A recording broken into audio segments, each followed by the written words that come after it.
For the Beaver Radio Network, I'm Brian Schultz. BSU soccer team split a pair of matches earlier this week. We're joined by Fobbe, a sophomore goalkeeper out of St. Paul. What did the win Saturday over Mankato mean for this team? It's huge. I mean, we haven't beat them since 2010.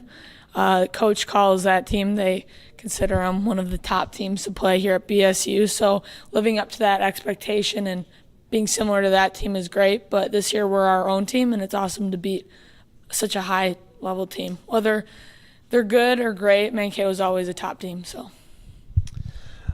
Sunday, you guys lost 1-0 to Concordia. Your offense hit 3 posts. As a goalkeeper, and you're watching from across the field, do you change how you play the game knowing that the offense is maybe struggling a little bit and that goals are going to be at a premium? Yeah, as a goalie, it's always interesting to watch a game because mostly you have the whole visual field. But seeing that, you're just like, wow, the luck was not in our corner that game. It is just unfortunate. I mean, we definitely stepped it up in the second half compared to the first, but we just got unlucky. Their goalie made some decent saves, but we made her better than she looked just because, as you see, those posts are that thick. To hit that 3 times, very lucky, but what are you going to do? We got to just move on.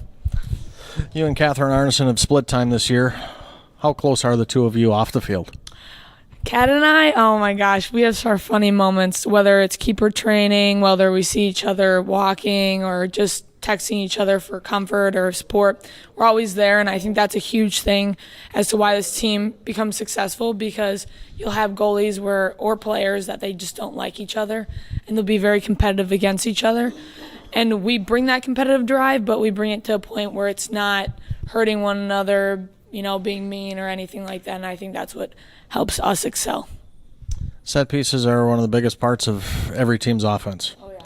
We will start with corner kicks. As a goalie, how do you defend them? It's different. There's different ways that you can defend them. Of course, wind is a factor. So, if you have a certain wind, the ball might stay up in the air. If you have a faster wind or the wind's coming towards you, it might curve into the back post. So you have to be aware of that.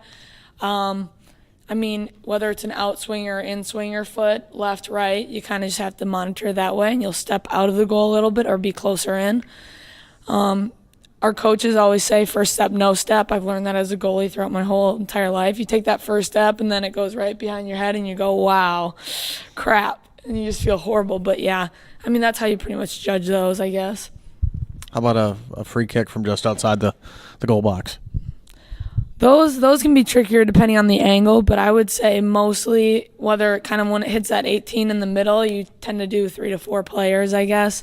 And then once it gets out there more, you might have 1 to 2, but it also just depends on their teams' formations. So if they have, their formation somewhere directly and they want to play a player in, we might have a girl man marking her or whatnot. So I guess it just depends on the team. Hope Solo is one of the best goalies in the world. Let's take all the stuff off the field away from her. Do you watch her, or for that matter, any goalie at an elite level, and try to see what they're doing and see if that will work for you or not? I love Hope Solo. People say they don't like her. Her attitude is quite negative when it comes off the field, and I don't agree with that. But watching her performance, I like how she plays. I think she's very physical in a smart way. Always, as a goalie, you can get better, whether you're at a professional. You watch them make saves that it's gone through her legs before. We all make mistakes. We're human. But at the same time, watching her at elite level and kind of the intensity she brings is something I admire to have. And I hope I bring, and the team can see that. I really bring that intensity to the field, just like her, but always can do better. Back to this year's Beaver team. How good can you guys be? Oh my gosh, this team has a lot of potential. I think we've highlighted it 24/7, every single film, every single practice, every single game. When we're not fully there, we know that we have that potential. It's just reaching that point. So excellence is something we're going to strive for and continue to strive for every game. But, I don't think we've reached it quite, even though we have the potential. So it's just getting there. That's the biggest step. Best of luck. Thank you so much.